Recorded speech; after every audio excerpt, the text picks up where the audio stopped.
Good morning sa inyong lahat. Mabuti safe kayo nakarating dito and we're so excited to share all these with you. Kung ano ang dapat napakarami. Coming from the success of the previous season, nakita natin kung gaano siya naging ka-exciting in all aspects dahil nakita natin syempre yung chemistry at bardagulan ng ating mga hosts. Pero right now, syempre, meron tayong bagong host. Kaya very exciting to see yung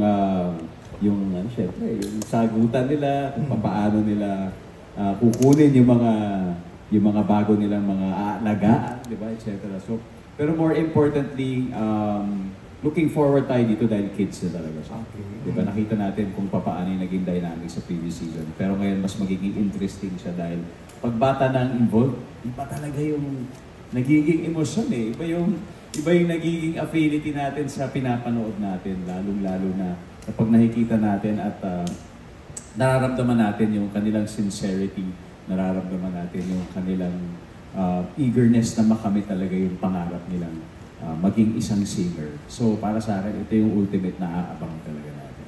Pero Dong, nakapag-tape na kayo? Nakapag-shoot na tayo? Marami na kami nagawang mga workshops, diba, okay, activities around, but syempre, looking forward ako sa blinds na mangyayari pa lang. Okay. So far, hindi mo pa na-witness kung paano makipag-bardagulan si Pablo sa kanyang, like kay Stel, or kay Julia, or kay Dee? Sa backstage. Sa backstage. Pero syempre, nakikita naman natin sila, makikita natin sila paano sila mag-perform, di ba, as a band. Pero alam natin yung chemistry ngayon, relationship nila Billy, Julie, tsaka ni Stel. Kaya ito yung isa sa talaga makikita natin. Kasi alam natin, teammates sila. Si Pablo tsaka si Stel. Pero kapag nasa The Voice stage na, malalaman natin kung ano yung magiging difference sa kanilang samahan, sa kanilang chemistry at relationship. Dahil siyempre, iba na yung goal nila dito, di ba? Makuha ang best kids na para mapunta sa kanilang team. Pero siyempre hindi magpapatalo yung pinaka-bully ng lahat yan, di ba? Si Kuya Billy? Hindi naman po na si Kuya Billy. Pero siya pinaka-kuya. Anyway, of course, Dong, syempre, hindi ka lang host eh. Ikaw din ang mga kasama ng mga talents, ng family sa before and after ng blind audition. So, paano mo pinaghahandaan yun? And ano yung mga nakikita mong scenario agad-agad? Sa tingin ko, never po kayo magiging handa talaga sa mga ganitong klaseng sitwasyon. Kahit nung experience ko sa last season, meron mga kids na rin kasi na sumali. Unfortunately, wala masyadong nakapasok talagang umabot hanggang dulo. So doon pa lang, may snapshot ka na sa anong po pwede mangyari kapag The Voice Kids. And talagang emotionally difficult because siyempre ang gusto natin, especially sa mga bata, makamit talaga nila yung pangalan. Ayaw natin na di-disappoint sila. Yes. At yun yung mga nangyayari talaga backstage. Kaya kung paano ako maghahanda sa paparating na blinds, hindi ko talaga alam. I guess yun talaga yung isang bahagi ng show na alam natin kailangan mangyari. Pero the best that we can do is just really comfort them and assure them that this is not the end, diba? Of their dreams. Marami pang po pwede mangyari and maaaring siguro isang magandang experience ito para sa kanila makapagtanghal sa entablado. Kasi especially dito, isa lang ang winner talaga, di ba? So, correct. Dapat mapapaghandaan nila kung paano sila tumanggap ng pagkatalo. And I think yun yung magiging role talaga ng ating mga coaches na may paliwanag sa kanila that, you know, this is a journey, di ba? This is an experience that not everybody will have. Pero in the process of doing all this, marami kang matututunan sigurado. Lalong-lalo na bilang isang bata. But of course, ano ka naman, praktisado ka naman because may Zia and Sixta na pwede mong, nakita namin kung paano ka maging tatay. Yun na, kaya rin siya mahirap dahil parang may isip ko na, parang anak ko na itong mga ito, paano kaya kung sila rin yung nandito, paano kung malagay sila sa ganitong sitwasyon.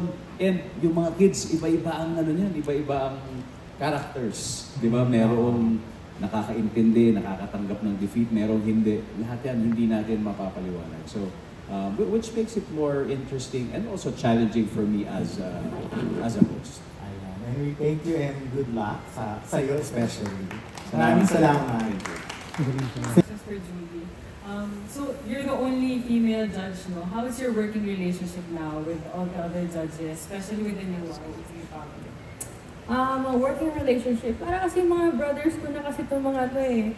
And ako kasi personally talaga growing up, parang one of the boys din ako. Kaya parang di nalalayo yung parang yung vibe ko whenever I'm with guys. So, pagkakasama ko silang lahat, parang komportable talaga ako. Tsaka alam ko na kahit na this is still a competition and may mga bagdagulan moments kami, parang it's just a normal sibling relationship between them.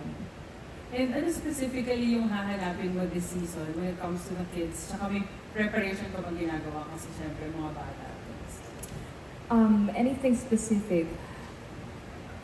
Well, actually, I've been saying this all the time. Pero ang hinahanap ko kasi usually yung someone who who's versatile, who can do a lot of things, someone na pwede mong turuan ng kahit anong bagay at pwede mong kasama sa pag-explore ng mga bagay-bagay.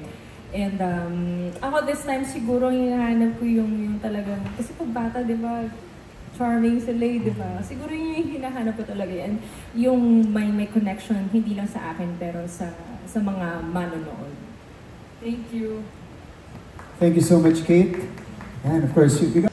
Ano pwede kwento? What can you say? Sa atin ba lahat? Yes, lang po. Okay, sige, ako na lang siguro po magsisimula. Kasi galing din po kasi ako ng competition. Sumali po ako ng Popstar Kids nung I think I was 11 or turning 12. It wasn't easy at that time kasi medyo iba pa yung panahon kasi before eh. Talagang pagka nag-auditions ka, like kailangan pupunta physically doon mismo, doon sa audition site. And before, sa isang variety show, this was SOP pa back then. And then parang naalala ko, parang may satellite area sila doon sa isang mall. Tapos nagkataon, nandun kami ng family ko, like ako si mama, yung isang kong kapatid. Tapos, naalala ko, sabi ko, parang may auditions ata dun sa sige mama, try ko nga, ganito, ganyan. And then, hindi ko doon naman talaga ina-expect kasi wala kaming dalang anything, wala kaming dalang requirements, like ID picture, something like that. Tapos, sige, okay na yan. Tapos, pinapasok kami ng isang talent coordinator doon kasi parang isa naman ako doon sa mga nauna. And then, hindi ko din in-expect kasi nakapasok ako ng screening hanggang sa nagtuloy-tuloy na siya. Tapos, every now and then, nagkakasakit ako palagi. Hindi ko alam kung bakit. Siguro, like, nasa-stress ako, like, hindi ko alam kung ano ba yung mga susunod. Kailangan, ang dami kong iniisip as a kid. Tapos, syempre, hindi ko pa alam kung ano yung mga dapat kong i-expect, kung ano ba yung mga dapat kong gawin kapag ka nandun ako. And then, nung nandun ako sa competition, syempre, nung first isala ko, parang kinakabahan ako. Pero sabi ko, sige, enjoy ko na lang to kasi baka, alam mo yun, like, once in a lifetime lang to moment na to eh. So, might as well, enjoy. And then, siguro, kung hindi man ako pala rin, okay lang, I'll go back to school, mag-aaral na lang ako ulit. Totally naman din yung gusto talaga ng mga magulang ko. And then, hanggang sa nagkaroon ako ng callback. Hindi ko rin to ina-expect. Sabi ko kasi parang hindi talaga to para sa akin. Tapos, hanggang sa natuloy-tuloy ng opportunities, nagkaroon ng mga offers, ganyan. And then, I became a member of a group. And then, I became a mainstay of variety shows. Tapos, I also had a chance to make my own album, mga singles, ganyan. Sabi ko, parang, okay, maybe talagang nilaan talaga ito ni Lord para sa akin. There were certain hardships kasi parang minsan hindi ko alam kung saan pupunta yung journey ko. Kasi bata pa nga ako, di ba? Tapos darating sa awkward stage, parang darating din sa point na parang wala nangyayari or like, dapat ba mag-stop na ako, mag-quit na ako siguro. Tapos sabi ko sa sarili ko, hindi, kasi binigyan ako ni Lord ng ganitong klaseng opportunity. Binigyan ako ni Lord ng ganitong klaseng mga talento, so I'm going to use it. Kasi ginamit niya akong instrumento para makapagpasaya ng mga tao and makapag-inspire ng mga tao, especially ng mga kabataan. So yun yung parang naging feeling ko ito yung purpose ko in life. It's really to, to inspire them through my craft. And I'm happy because I'm still doing it. And I'm still here. Everyone. And everyone online. Apparently we're live online. Yes, so kind of similar with Coach Julie as well. Siguro alam naman ng halos karamihan na nagsimula naman ako dito sa GMA when I was 4 years old. Dito ako na-discover sa kabila pang studio. And kung i-compare ko yung childhood work ethics namin before, it has completely changed now. Kasi now, alam naman natin dito sa Pilipinas, tayo isa sa pinakamagagaling na mga awit pero magaling din mangopya ng mga ibang artists abroad. Pero now, we are actually making a name. For example, SB19 and other groups and other artists as well who has made it elsewhere. Kaya yung way of trying to get it elsewhere kaysa dito lang sa bansa natin, it's more possible now. Kaya yung opportunities it's so open and nakakataba ng puso, especially seeing all these kids na who are absolutely amazing kahit papaano. We've witnessed it din sa Generations The Voice, wala pa si Pablo nun. We've witnessed kids din there. And we witnessed defeat, we witness triumph. Lahat kasi it's a roller coaster ride. Kaya yung work ethic, yung mga natutunan namin bilang kung paano kami mag-survive ika nga sa industriyang to, because it becomes pretty cruel kahit anong edad. It becomes very, very fragile. Kaya itong mga bata, sana they become an inspiration to a lot of people sa manunood ng programang to. Hindi lang dahil nagsimula kami, bata pa kami. Kasi no matter what age, you can start anything. Diba? Kasi pangarap to ng tao. It's just such a beautiful thing to see innocent children having their dreams and fulfilling their dreams. Even makatapak lang sila dito sa entablado without knowing kung papasa sila sa next round or not. Just the experience pa lang, it's a lifetime core memory.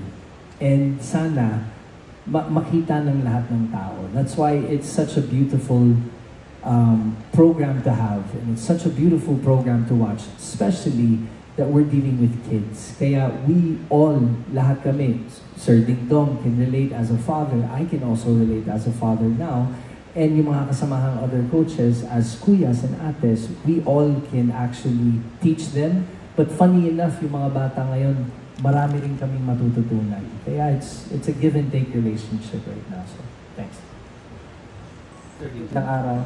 For me naman po, it's a different experience from them. Kasi ako po talaga, I started singing, I think high school na po talaga. Before, nag-try po ako na i-pursue yung singing. But I guess, iba talaga yung iniisip ko lang nung bata ko. And siguro dahil hindi rin sapat yung parang kakayanan ko, or syempre dahil bata ako, hindi rin kaya ng parents ko supportahan ako financially, parang hindi rin ganun kadali sa akin na mag-aral or mag-take ng mga, alam niyo po yung mga lessons or everything. Kasi nga dahil kapos din po. So parang nag-iisip na lang po ako ng ibang way na pwede kong gawin para lang po ma-express yung sarili ko, yung talent ko, which is nag-focus po ako sa dancing. But yung singing naman po kasi, masasabi ko pong meron na po akong talent nun before. But I guess, yung maganda sa panahon po ngayon, sobrang ang daming mas access yung mga kabataan sa pag-aral ng kanta. Of course, meron tayong internet, madaling mag-aral ng kanta. And of course, kahit sa internet, may mga libreng vocal lessons, may mga libreng ganon, may mga affordable na mga vocal teachers. Hindi katulad po dati na talagang pupunta ka talaga sa mga bahay-bahay or sa mga lugar nila para makapag-vocal lessons. But now, kahit sa bahay nyo, pwede kayo sa internet, online, or pupunta yung teacher. Basta marami na pong access ngayon yung mga kabataan. And of course, super happy rin kami na marami ding mga ganitong klaseng programa na tumutulong and mas pinapatatag pa yung pangarap ng isang bata na may nakasuporta sa iyo, naniniwala kami sa inyo, and very welcome kayo to join any competition basta naniniwala ka sa sarili mo at alam mo meron kang talento at bagay na bagay ka dito. So, The Voice Kids is very, for me, blessing din, not only for me but also to all the talents na handang sumabak dito sa blind audition kasama ang kanilang supportive parents. Kaya naman po, ayun, super happy na naging part kami nito dahil magiging bahagi rin kami ng buhay ng mga bata na nangangarap, katulad namin before. So, ayun po. Ano po, ako kasi pakilala po. For me naman po, honestly, ako po kasi wala akong masyadong experience nung kabataan ko po. Pero ang alam ko lang, mahilig po talaga ako umawit. Tapos, every time po siguro na nakakita ko ng siya na kumakanta, sobrang nai-inspire ako. Kasi, doon din po kami nagsimula, lalo na po ni Stel. We're fairly new sa industry, pero we also had our share of challenges. Talagang merong point na talagang mag-give up ka. Pero back then, nung nagte-training kami, ang nasa isip lang namin nun, gusto namin mag-training araw-araw, gusto namin umawit, gusto namin ma-experience, makapag-perform sa malalaking stage. Ganon din po yung mga kids. Parang sobrang puro ng intention nila. Ginagawa nila yung bagay kasi yun nga po, yun yung pangarap nila, yun yung parang gusto nilang gawin sa buhay, yung umawit, or even just to entertain people. Every time na nakikita ko sila, parang kapag napanghihinaan ako ng loob, naaalala ko yung nag-uumpisa pa lang yung SB19 kami ni Mr. And through that, na-motivate ako, na-inspire ako. So, this kind of platform, The Voice Kids, sobrang blessing po siya sa akin kasi parang nare-relive ko yung feeling nang nagsisimula pa lang kami ng SB19. Kaya sobrang excited na ako ma-meet yung mga bata. Heart TV. Hello, good afternoon po. Ang question ko kay Quiz Blue, say pagko-coach or pag-mentor ng new talents, kasi syempre, alam naman natin na nagsimula ka sa pagiging kid talent. And did you ever see yourself playing a role or mentor or coach? Yes, actually. One of my biggest coaches kasi sa buhay ko was my father. And I've always wanted to be like or at least close to my father. Absent kasi most of the time dahil sa trabaho yung tatay ko. So it gave me a sense of awareness pagdating sa trabaho and professionalism. Kaya bilang coach ngayon, medyo malaking role because first of all, it's for kids. Pero yung pagiging coach ko, I love coaching my kid, si Amari. And kumbaga, apart from trying to be a good husband, yung siguro, Sir Ding Dong can attest to this as well, can agree, na we want the best for our kids. So, we try to give them the best coach in life. Every day, pag gumigising ako, before my family at that time, I was trying to perfect my craft. Which for all singers, for all actors, painters, whatever in the creative realm, is you have to work and you have to really put in lahat ng ginagawa mo. Kaya yung soul, yung dugo, yung pawis mo, binubuhos mo dito. Kaya it feels good to be a coach. And all of us naman, our roles in life is to coach and to teach good to others. So, kumbaga, automatic na tayong coaches in general. Ito lang, enhance lang ako for the professional coaching pagdating sa performances. And that's why, you know, I have my idols. I have yung mga talagang tinitingala akong mga artists na nag-i-inspire sa akin and they have coached me. So why not if I'm capable of coaching others? Take and grab the opportunity. Kaya ako nandito po. And ano na lang po yung natutunan mo as a performer na gusto mo ituro sa kids? Especially mapupunta sa team. Yung game plan ko ito, honestly, ito yung nasa isip ko. At an early stage pa lang, pagdating dito sa blind auditions, once na makabuo na ako ng team ko, ang strategic or strategy ko dito is I have to tell and be honest with the kids and tell them that this is a competition kahit paano. Sa isang competition, may mananalo at may matatalo.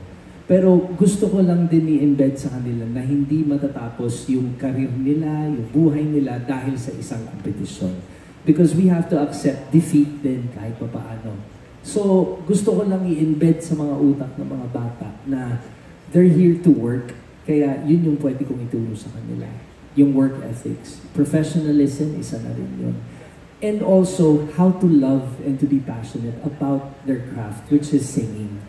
So, pagdating sa performance, yung pwede kong ibigay din sa kanila, kung ito yung hilig nila, they really have to give their heart. Kaya, I'm just really thankful and blessed that I'm given this opportunity to siguro makabalik lang sa kapwa ko, whether kahit anong edad. Pero it's just such a blessing na manggagaling pa sa akin na makaka-coach pa ako sa mga kabataan. So, it drives me in a good direction. Yun po. Thank you, congrats. Thank you po. Thank you, Sir Rick.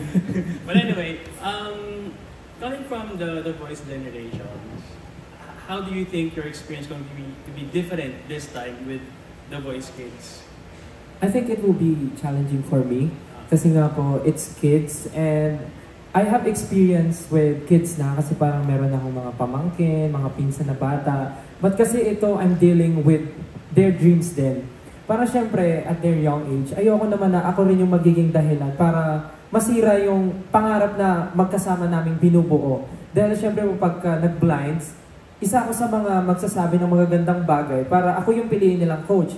But sa mga next battles, ako rin yung magde-decide kung papauwiin ko sila o isasama ko sila sa next round. So, mahirap siya sa akin na parang papipiliin ako kung kumbaga as a parent, papipiliin ako sino yung pinaka-paborito kong anak na isasama ko sa ibang bansa. Parang ganun yung feeling eh. But I guess because of generations, nabigyan na ako ng siguro mas pinatatag ng kaunti yung pagkatao ko when it comes to decision making. Kasi at the end of the day, this is a competition pa din. And sinasabi ko nga sa kanila, pinili ko kayo dahil alam kong may kaya kayong ipakita at deserve nyo to.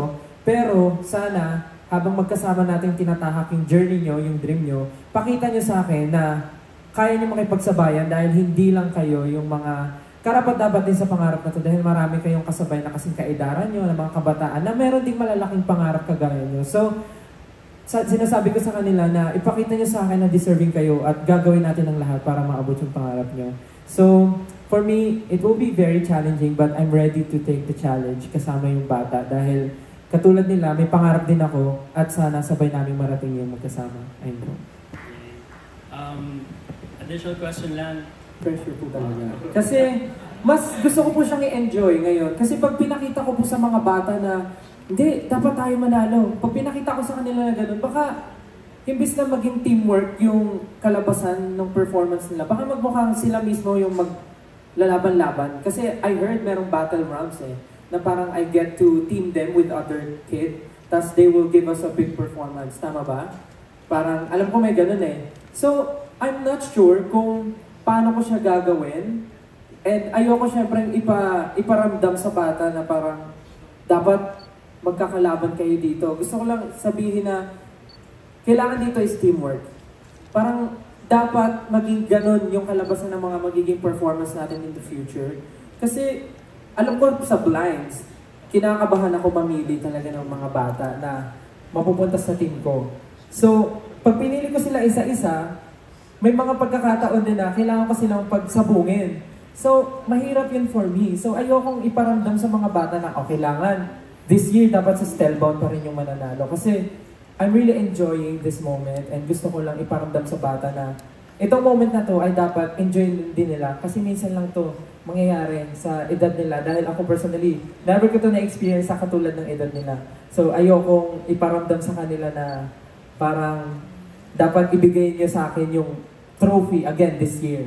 Dahil gusto ko lang mag-enjoy kaming lahat as coach and mapakita sa lahat ng bata na healthy environment ang competition na ito. So, ayun po. Thank you and good luck in the show. Thank you po. Thanks, Sir Nicky. Next. Nung first time ko po marinig na in-offer po sa akin yung pagiging coach sa The Voice Kids, nagulat po talaga ako kasi hindi ko siya na-expect kasi nandito na si Stel. Pero for me, parang sobrang interested din po ako sa kanya kasi nasa point in life ako na gusto ko talagang ibahagi yung knowledge na natutunan ko. Especially sa pag-perform with these guys for almost like 7 years na ata po. And mahilig din po ako mag-produce. So, it felt like right opportunity siya for me. Kaya talagang nung sinabi sa akin na gusto mo bang maging coach sa The Voice Kids, sabi ko, parang nag-isipan ko na saglit. Pero sabi ko, grab ko na to kasi ito na yung opportunity para maipakita ko kung ano yung, maibahagi ko kung ano yung natutunan ko for the past years. Since ikaw yung bagong pasok sa grupo, kumusta yung adjustment? Parang hindi ka ba nahirapan? And curious lang din ako in particular sa inyo, Miss Tel, parang dito ba wala muna yung fact na magka-grupo kayo? Hindi po. Unang pasok ko pa lang parang matagal na kayong magkakakilala. Kasi dito po talaga sa team ng coaches, parang, ewan ko, asaran agad, alam niyo po yun. Parang hindi kami nagtatrabaho, parang magkakaibigan na kami matagal na. Tapos si Julie naman, syempre sister kasama ko lagi, minsan nakakasawa na nga, pero ayos lang din. Same lang naman din. Pero ayun po, yung nakatrabaho ko na rin po si Miss Julie, yan po, tapos si Kuya Billy, yung mga hobbies din namin magkakapareha. So madali talaga kami nakapag-connect sa bawat isa. And nung nag-start na yung promotional activities ng The Voice Kids, doon ko naramdaman na parang parte talaga ako ng family ng coaches ng The Voice Kids. So nagpapasalamat din ako doon kasi nakakapagtanong din ako sa kanila, ano yung experience nyo sa The Voice Kids, paano ba? Kasi especially kids nga to, kids yung mga i-handle namin. Personally, meron akong parang reputation sa mga supporters ko na masungit ako. So, I don't know how I will handle these kids, pero I'm just really excited na ma-meet sila. And syempre, alam mo naman, syempre mag-a-adjust ako kung paano ko mabahagi sa kanila yung knowledge ko. And syempre with the help of the coaches, talagang tatanong ako, ano ba pwedeng gawin? Paano ba? Wari, kung may matatanggap o kung ano yung bagay, mga ganung bagay. And they're very helpful naman sa akin. Kasi sa inyo, Mr. parang do you try to set aside yung idea na magka-grupo kayo, hindi po sa The Voice, parang coaches lang talaga kayo? Oo, talaga. Still yun. Dapat i-set aside. Set aside na yan. Hindi, grupo-grupo dito. Actually, unang pasok niya lang po dito, ang una niya pong game plan, durugin daw ako eh. Actually, yung nangyari dito, dati magka-dressing room kami ni Stel. Nung pumasok na si Pablo, na-kick out na ako. Dito na ako sa may banyo. Sabi ko nga, bakit si Pablo pa yung sinama sa dressing room ko? Dapat si Kuya Billy na lang. Oo. Kaya, yun. Wala akong choice. Yun lang po. Thanks. Pero, ganito po kami mag-asaran. Pero, yun nga, totoo ba ito? Pero yun, hindi namin totoo to, Pablo. Katulad lang yung sinabi ni Kuya Billy, tsaka ni Stel kanina. Parang mahalaga kasi na, syempre bata yung mga tuturuan namin. Mahalaga na makita nila na this is a friendly environment. Kasi pagdating sa mga bata, all positive eh. Minsan kailangan mo ng mga criticisms here and there, pero sa stage nila, mahalaga na may nagpupush sa kanila. And this is a competition, this is a small part of their journey as singers. And yun nga, kailangan maipaintindi sa kanila na kahit nandito sila nagko-compete with each other, ang pinakamahalaga is yung mabubuan ng friendship, yung knowledge na matututunan nila, para paglabas nila ng The Voice Kids, mas ma-enhance nila yung abilities nila and mas ma-project pa nila kung sino sila. Yun lang yung pinaka-important role ng The Voice Kids talaga. Yung bigyan sila ng experience na hindi nila malilimutan at ma-inspire sila to achieve or continue their dreams. And lastly na lang, sabi mo kanina may reputation kaya appearing na masungit. So what do you think will make the kids gravitate toward you? Siguro, ako nung bata ako, kapag may inaasar ako, tapos naaasar, lalo kong inaasar. So, siguro, ganun yung mga bata. Baka may mga ganun mga bata, makakulit, na parang, pag nakikita nila na medyo ganun yung ugali ko, baka lalo silang ma-attract sa akin. Sana ganun yung mangyari. Pero ako naman kasi, I've been working with different artists kasi. I produce songs as well. So, nakapagtrabaho na ako sa iba't ibang timbre ng boses, iba't ibang ugali. And I think yun din yung magiging, parang advantage ko pagdating sa pag-handle ng mga talents. Kasi, for sure, sa experience ko, kaya ko silang magabayan para ma-maximize pa yung potential nila. Kung mababa man yung boses nila, mataas, or mid lang, kung timbre pa nila manipis, makapal, for sure matutulungan ko sila doon. And sana makita nila sa akin yun at mag-work kami together to win this competition. Alright, salamat and good luck sa inyo. Thank you again po so much for coming and for spending your time with us. I hope you are excited with the Voice Kids as much as we are. So, sana po ay abangan po ninyo at supportahan po natin at tangkilikin natin ang sariling atin. Dahil, syempre, yung mga kabataan ngayon talagang kaabang-abang mga ipapakita na ng mga performances at kanilang mga talento to the Voice Kids. And abangan niyo po yan, malapit na po. Next, katulad ng sinabi ni Coach Julie, please abangan nyo this coming September 15. And note, sa lahat ng mga fans ng SB19, birthday kasi ni Pablo sa September 14. Kaya the day after, let's all celebrate watching at 7 p.m. The Voice Kids. So, there you go. And abangan nyo po, sobrang humble ng mga coaches dito. Hindi po kami nag-aasaran. Sobra. Amazing. Promise. I love you, coaches. I love you too. Mamaya na tayo mag-usap. Katulad po ng sinasabi ng other coaches, please po, abangan niyo po The Voice Kids. Super excited po kami dito dahil talagang masaya tong season na to for sure dahil we are dealing with kids and sana po supportahan niyo po. Hindi lang ang show, of course, pati po yung mga talented kids natin. We are very excited. The Voice Kids, every Sunday po yan, 7 p.m. Maraming salamat po. Okay. Pablo. Po lahat, gusto ko lang po pasalamatan ulit yung lahat ng bumubuo ng The Voice Kids. For me, this is a very great opportunity talaga na to improve myself and syempre to grow with the kids na matuturuan po namin. And salamat din sa lahat ng coaches. For sure, may enjoy din ng sambayan ng Pilipino. Ang sobrang talentadong mga Pinay na ito. And yun po, maraming salamat po. Abangan niyo po ang The Voice Kids. Ulitin ko lang po, September 15 na po yan, every 7 p.m. ng Sunday. Salamat po. Thank you po, Mr. Dingdong Dantes. Yeah, so alam niyo po, bilang host, mapalad ako, sobrang saya ko na kasama ko sa show na ito, ang napaka-talented na mga coaches na ito. Alam ko na kahit hindi naman ako kino-coach nila, kahit pa paano marami ako matututulan sa kanila. Kahit hindi naman din ako singer, baka pagkatapos ito maging singer na rin ako dahil sa mga nakukuha ko sa kanila. Tinanong kanina, nag-audition din ako noon nung bata ako sa pagkanta. Pero talagang sabi na, hindi, sa acting ka na lang. Sa acting ka na. Pero anyway, seriously, I really look forward to learning so much from these talented individuals. Pero alam kong mas magiging excited ang mga manonood dahil, at ako rin, dahil masasaksihan nila ang pagkamit ng pangarap nito mga batang ito through The Voice Kids. Kaya maraming salamat for a program like this na magiging platform at vehicle sa pagtupad ng mga pangarap ng ating mga kabataan. Kaya thank you very much sa inyo. September 15, ang The Voice Kids, alas 7 ng gabi.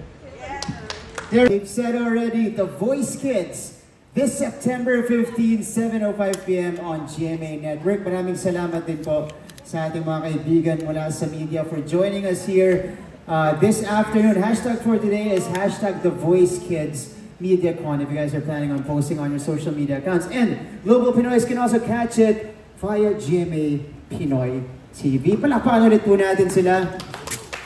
September 15, 7:05 p.m. on GMA. So, this has been Mark Rivera saying thank you, but wait a minute, one last photo walk with our coaches and hosts before we leave.